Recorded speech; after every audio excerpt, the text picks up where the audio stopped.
Bonjour mesdames et messieurs, nous voici en présence d'un stylo de la marque Endless, le Captivin. Nous sommes dans un prix, on va dire, entre 60 et 70 €, et je me suis d'abord posé la question de savoir à qui était adressé ce stylo. Vous comprendrez mieux ce questionnement, je pense, pendant la vidéo. Ce qui est beaucoup mis en avant par Endless pour ce stylo, c'est ce qu'ils ont appelé le Torque Filler System. Mais nous y reviendrons un petit peu plus tard. La vraie raison pour laquelle vous avez ce stylo en face de vous aujourd'hui pour cette revue, ce n'est pas du tout le Torque System qui pour moi, à mon avis, n'est pas d'un grand intérêt, mais parce que ce stylo peut être vendu avec deux plumes en particulier, une plume architecte et une plume dite needle. La plume architecte, c'est une plume qui, en écrivant de manière tout à fait normale, fait des traits plus épais à l'horizontale et plus fins à la verticale. Cependant, ce n'est pas pour cette plume-là non plus que j'ai été intéressé par ce stylo. En effet, des plumes architectes, on en trouve des pas très chères et c'est vraiment très facile à grinder. La plume qui m'a intéressé, c'est la plume Needle. C'est une plume très pointue qui va écrire très fin. Needle en français, ça veut dire aiguille. Les bonnes plumes Needle ou aiguille ne sont pas forcément faciles à trouver et ont tendance à coûter assez cher en temps normal. Les trois premières plumes qui viennent à l'esprit en termes de plumes Needle viennent en particulier du Japon. La Pilot plume PO. À mon avis, ce n'est pas tout à fait une plume Needle, mais c'est quand même une plume vraiment très fine. Ensuite, la plume Sailor Extra Fine. Elle n'est certes pas vendue comme une plume entre guillemets Needle, mais c'est vraiment très très proche d'une plume Needle. Et pour terminer, le Platinum avec sa plume XXF. D'autres compagnies, bien entendu, proposent des plumes Needle, mais quoi qu'il en soit, ça reste en général sur des stylos assez chers. Reste après à aller voir du côté des Nibmeister, mais sur ce genre de plume, rien ne vous assure que vous en serez satisfait. Regardons le stylo de plus près. Vous êtes en face de la version bleue.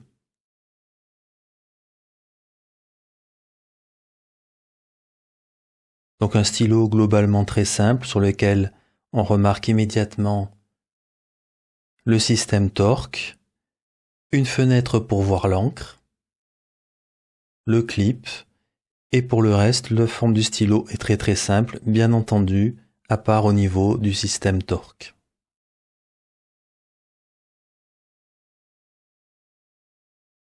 Côté finial, nous avons une plaque en métal, toute simple, et de ce côté-là, nous voyons le bout de la tige qui sert d'axe de rotation et de maintien du cylindre du système torque. En résumé, ce cylindre est fixé par une tige au niveau du plastique à cet endroit-là.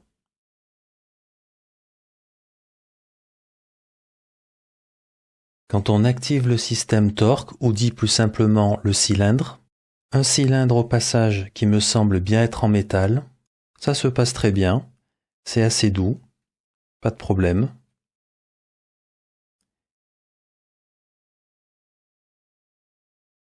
Du côté de la fenêtre d'encre, elle est de chaque côté de manière symétrique. On voit parfaitement bien à l'intérieur. Et du côté du clip, tout va bien, c'est très fonctionnel, pas de problème. Après, la petite chose qui me dérange un peu, c'est le toucher du plastique. Je ne trouve pas qu'on soit sur un plastique de grande qualité, mais ça n'est peut-être qu'une impression. Il va falloir attendre que le stylo prenne un peu d'âge.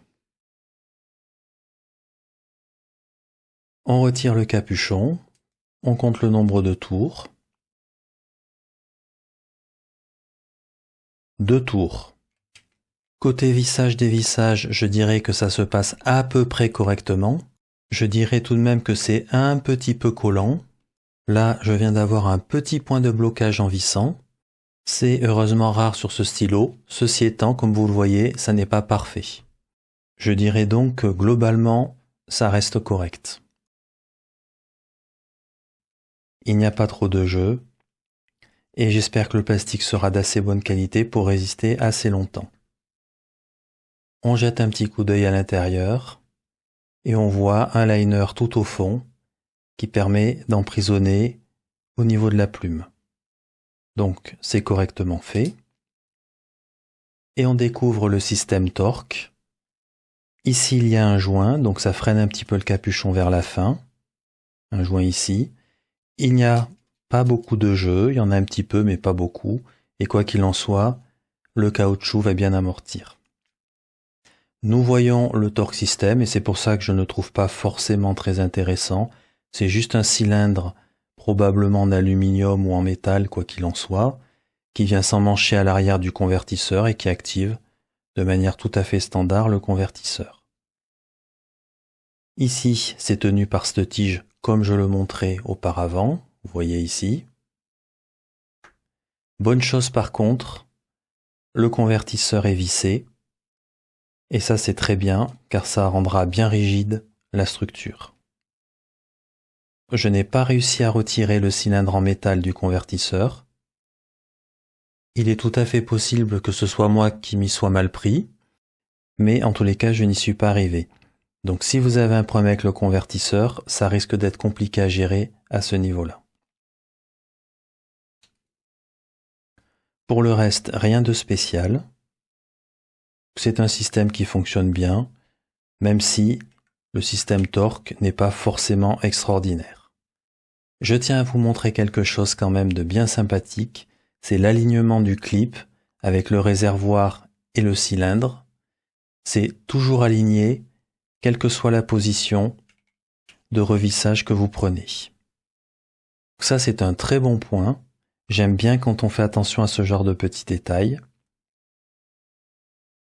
Et un autre petit détail que j'ai bien apprécié, c'est le système ici avec 3 points et les traits ici.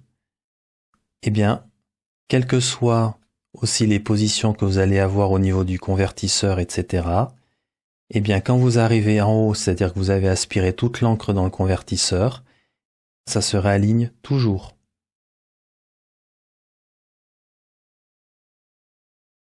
C'est très bien fait, tous les alignements sont bien conservés.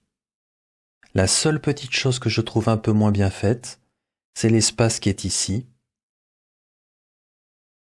Je trouve ça un peu dommage, l'intégration aurait pu être un petit peu meilleure en haut du stylo. Donc on voit la tige ici qui dépasse de fixation du cylindre avec les 2 trous de chaque côté. Il aurait pu y avoir une meilleure intégration en haut ici, par exemple avec le plastique, en recouvrant un petit peu au niveau du cylindre, comme ça a été fait à ce niveau-là par exemple. J'aurais trouvé ça nettement plus élégant. Après autant d'efforts pour garder le marquage du cylindre, la fenêtre d'encre et le clip aligné, c'est dommage même si ça n'est pas très grave. Un petit coup d'œil à la plume pour terminer. J'aime bien l'apparence de la plume. Comme vous pouvez le voir, on retrouve les 3 petits points avec le trait, comme sur le cylindre. Je trouve tout ça assez élégant au niveau de la plume. Après, est-ce que c'est une plume Bock ou une plume Schmidt? Je n'en sais rien.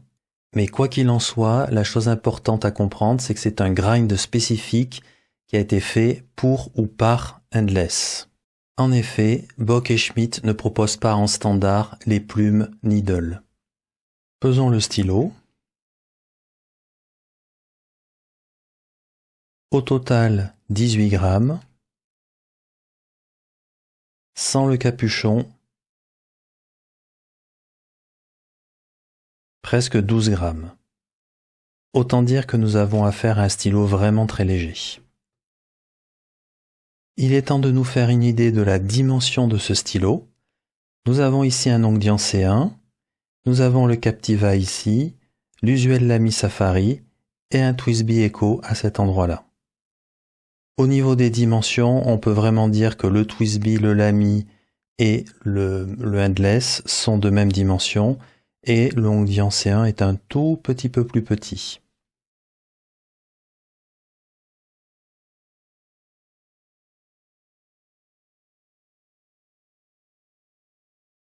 Une fois les capuchons retirés, nous avons comme stylo le plus grand le TWSBI, suivi de très près par le Lamy Safari et encore suivi de très près par le Endless Captiva.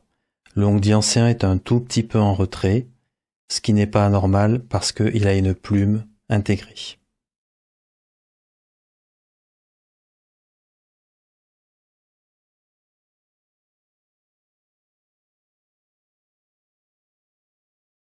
Tous ces stylos postent très bien, avec un petit bémol pour le TWSBI Echo qui a besoin d'un joint pour maintenir son capuchon une fois posté. Sinon, ils sont à peu près égalité avec le Lamy Safari, un petit peu derrière le Endless et encore derrière le Hongdian C1. On met de l'encre Waterman bleu sérénité dans le stylo, ce qui me permet au passage de vous montrer le fonctionnement du système torque, un fonctionnement au final sans souci.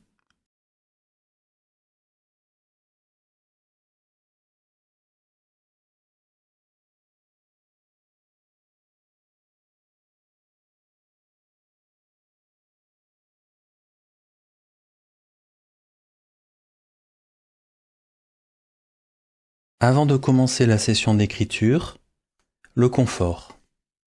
C'est un stylo qui globalement est très confortable. Le grip est de taille moyen, moyen, moins. La longueur du stylo est tout à fait correcte lorsque le capuchon est retiré. Le stylo est très léger, je le rappelle. Il poste parfaitement bien. Ce stylo reste confortable, aussi posté. En résumé, il est tout le temps confortable, posté ou non posté.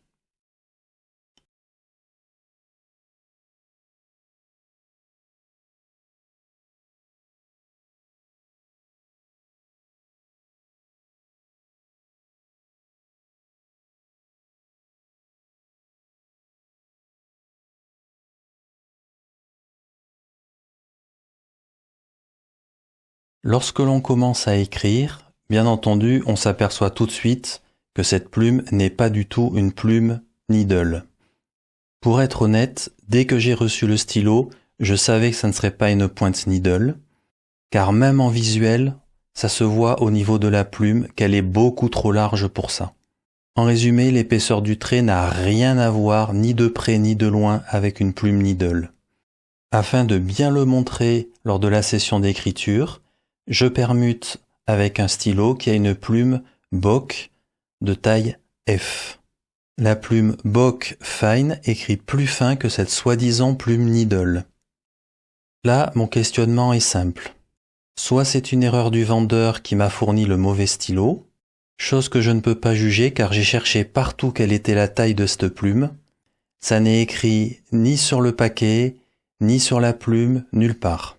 J'ai vérifié sur ma commande et c'est bien spécifié plume Needle, donc pas d'erreur de mon côté lors de la commande. L'autre hypothèse est, bien entendu, que Endless fait la promotion d'une plume Needle qui en réalité n'en est pas une. Je reviendrai sur tout ça dans la conclusion. Maintenant, si je juge cette plume pour ce qu'elle est, c'est-à-dire une plume de taille entre F et M, c'est une plume qui est assez douce, avec une sensation entre guillemets qui pourrait ressembler à du feedback. La plume est clairement humide, mais pas en excès. Je vais revenir sur ces derniers points juste après. Pour résumer, la plume est tout à fait utilisable sans être transcendante.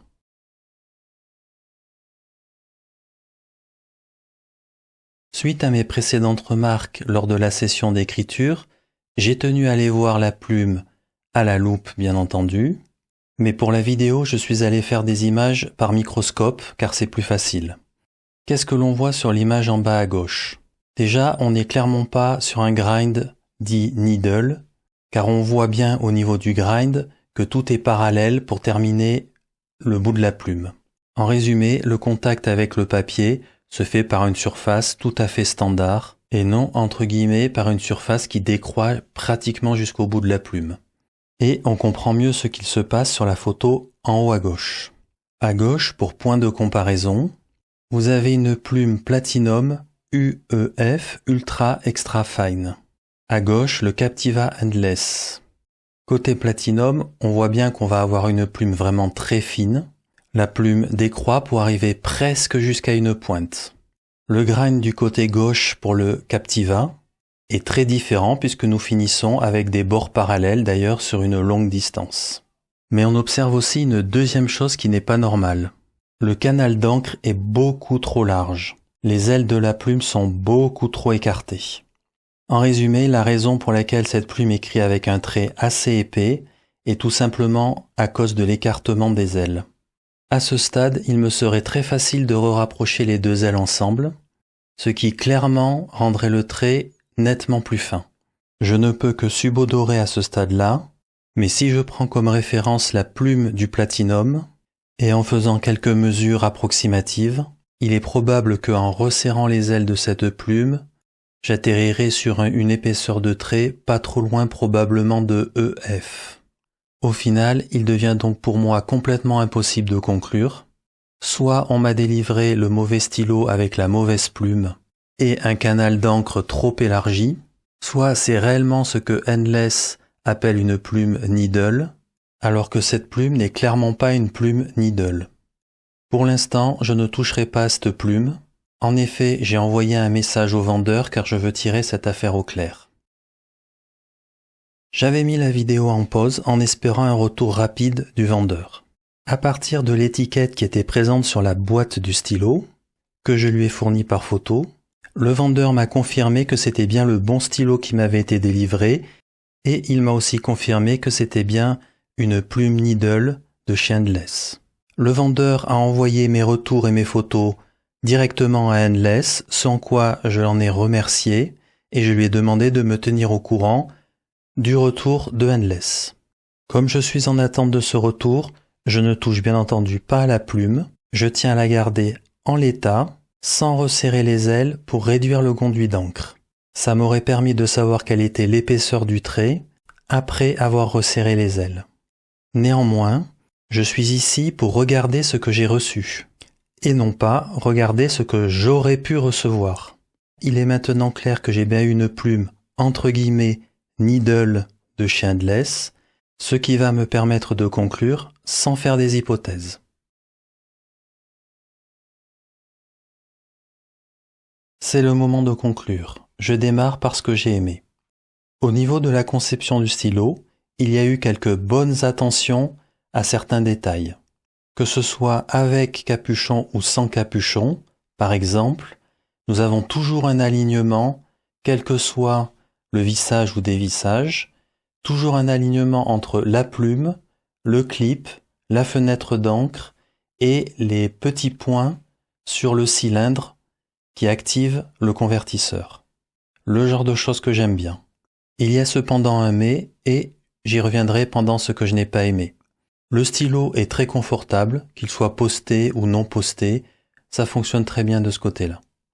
Dernier point, si la plume avait été une plume F ou une plume M, j'aurais dit que cette plume était ok, que ça fonctionnait correctement, mais vraiment rien de transcendant.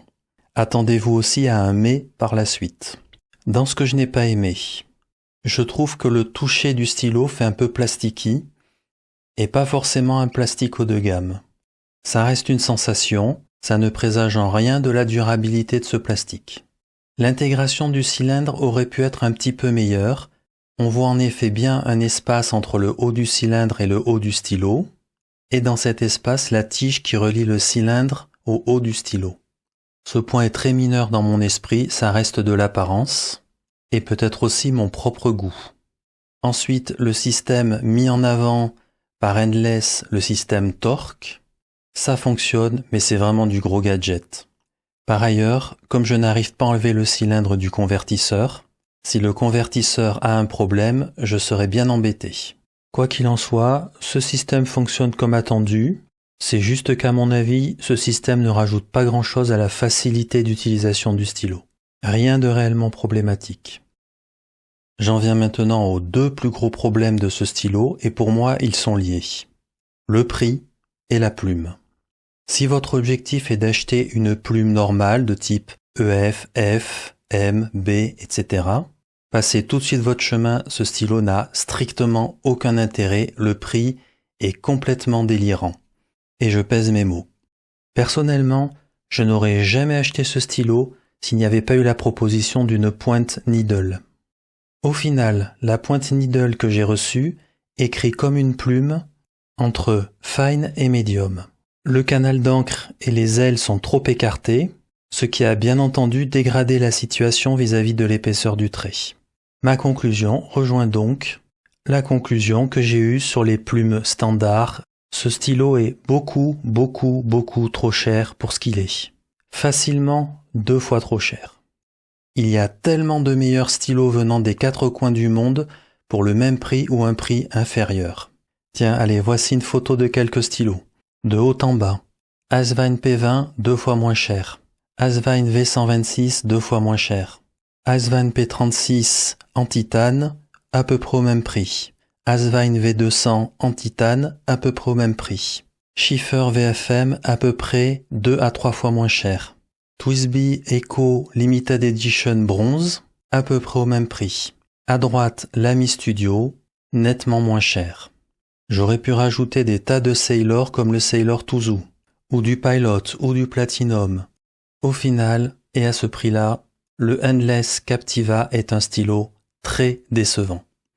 Après avoir bouclé la vidéo, le vendeur m'a envoyé la réponse de Endless suite à mes remarques et mes photos sur leur fameuse plume Needle.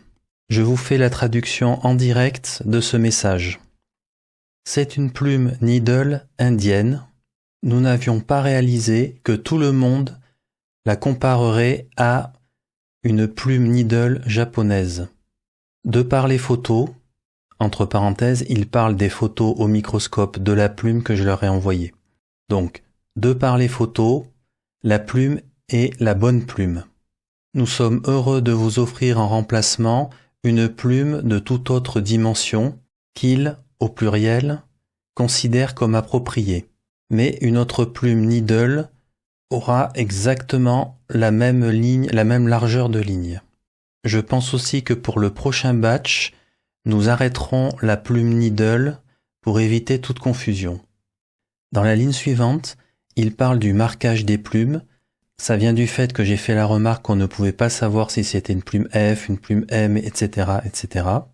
Ils disent grosso modo qu'à partir de maintenant, ils vont marquer les plumes et que ce sera visible au prochain batch. Voici quelques commentaires à propos de cette réponse. En premier lieu, je n'ai pas dû être le seul à me plaindre du fait que ce ne soit pas une plume Needle, car la réponse de Endless est avec ILS, donc au pluriel. Mais je vous livre maintenant ce qui me dérange réellement.